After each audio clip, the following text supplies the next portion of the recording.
मुबारक हो कि आपने वर्ल्ड मार्शल आर्ट्स गेम्स में गोल्ड मेडल जीतकर पाकिस्तान का नाम बुलंद किया है। कैसे तासुरात थे जीतने के बाद आपके, कुछ नाज़रीन से शेयर करेंगे?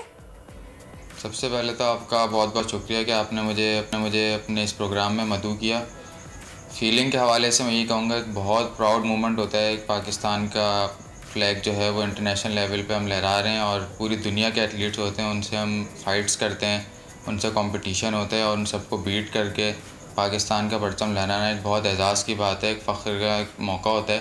तो एक बहुत प्राउड अच्छा दिलावर, ये बताइए फाइट में सबसे मुश्किल मुकाबला कौन से मुल्क के फाइटर के साथ आपका रहा जो याद रहेगा आपको? अच्छा, फ़ाइट तो कोई आसान होती नहीं है। हर फाइट मुश्किल होती है। या आपकी प्रैक्टिस पर डिपेंड करता है कि आपने कितनी प्रैक्टिस की है, उसी हिसाब से आप फाइट करते हैं।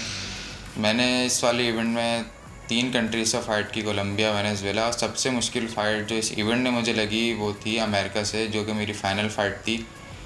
अमेरिकन एथलीट था और एक अच्छा एथलीट था, उससे मेरी फ़ाइट हुई थी फाइनल।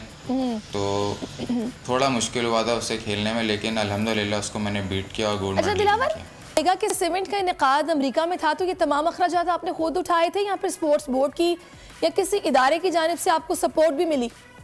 जो मुझे अभी सपोर्ट किया है वो इनोवेटिव प्राइवेट लिमिटेड ने सपोर्ट किया था, यानी स्पॉन्सरशिप उन्होंने दी थी। गवर्नमेंट ने इस वाले इवेंट में सपोर्ट नहीं किया, लेकिन फेडरेशन की सपोर्ट थी, एसोसिएशन की सपोर्ट थी, उन्होंने सपोर्ट किया और प्राइवेट स्पॉन्सर ने सपोर्ट किया। तो अल्हम्दुलिल्लाह इस इवेंट में मैंने पार्टिसिपेट किया।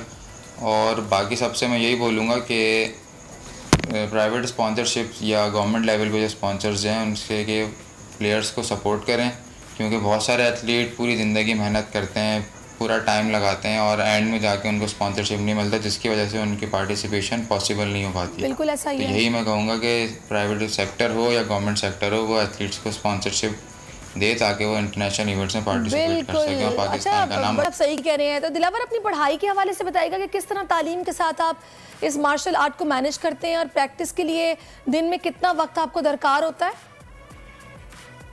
अच्छा, पढ़ाई को साथ लेके चलना बहुत ज़रूरी है, क्योंकि तालीम हासिल करना भी बहुत ज़रूरी है।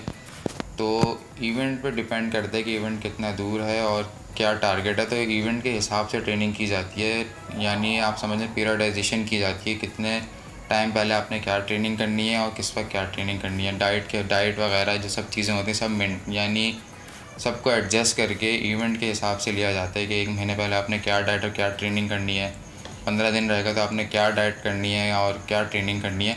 तो वो डिपेंड करता है कि हमने स्ट्रेंथ पे कहाँ फोकस करना है, क्या फ्लेक्सिबिलिटी ट्रेनिंग करनी है, कब टेक्निक्स पे जाना है। तो अलग-अलग टाइम पीरियड होता है इवेंट से पहले कि तो दिलावर, आपने अमेरिका में इस इवेंट में 70 किलोग्राम कैटेगरी में गोल्ड मेडल तो जीत लिया। अब आगे मजीद कौन कौन सी कैटेगरीज इनमें पाकिस्तान का नाम रोशन करने का प्लान रखते हैं आप?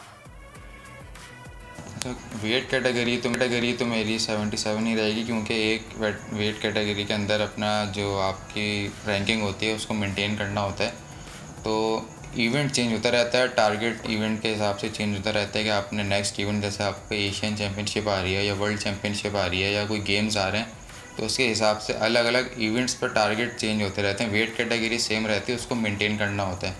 तो वेट का मेरा यह है कि कभी वेट इंक्रीज़ हो जाता है तो इवेंट से पहले जैसे हमने स्ट्रेंथ ट्रेनिंग करनी है, अपनी पावर बढ़ानी है, तो वेट इंक्रीज़ करता है और इवेंट से पहले वेट को मेंटेन करके -77 के अंदर ले आता हूँ। फॉर एग्जाम्पल जैसे मेरा वेट -77 है। चलें, आखिरी सवाल है दिलावर, क्योंकि अमेरिका में इस वक्त सोने का टाइम और हमने आपका कीमती वक्त लिया है, तो आज़ादी का महीना भी चल रहा है, आप नौजवानों को क्या पैगाम देंगे? पाकिस्तान की तरक्की के लिए क्या क्या उन्हें कोशिश करनी चाहिए?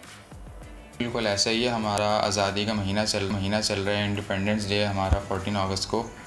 तो सब नौजवानों से मैं यही कहूँगा कि दिल बर्दाश्ता ना हो। जैसे आजकल एक नाउमीदी हुई है नौजवानों में, ख़ासतौर पाकिस्तान के हालात को देखते हुए, सब चीज़ें देखते हुए, तो नाउमीदी नहीं करनी, हमने कोशिश करते रहना है, कंसिस्टेंसी रखनी है, क्योंकि ऐसा नहीं है कि आप बस चाहेंगे हो जाएगा। आपको थोड़ी मेहनत करनी पड़ती है, कुछ सब्र करना पड़ता है, मेहनत करनी पड़ती है किसी चीज़ को बेहतर करने के लिए। बिल्कुल ऐसा ही है। तो कंसिस्टेंट रहें, अपने काम पे फोकस करें। चले जी Dilawar, thank for your time और मोर पावर टू यू। ऐसे इसी तरह मुल्क का नाम रोशन।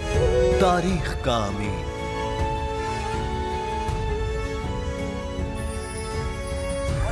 आजादी की अलामत,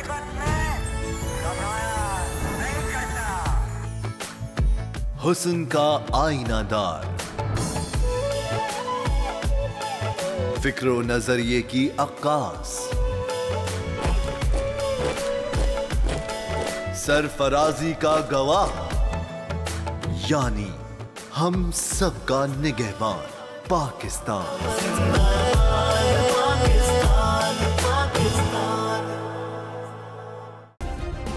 सब्सक्राइब करें और बेल दबाएं ताकि कोई खबर रह न जाए।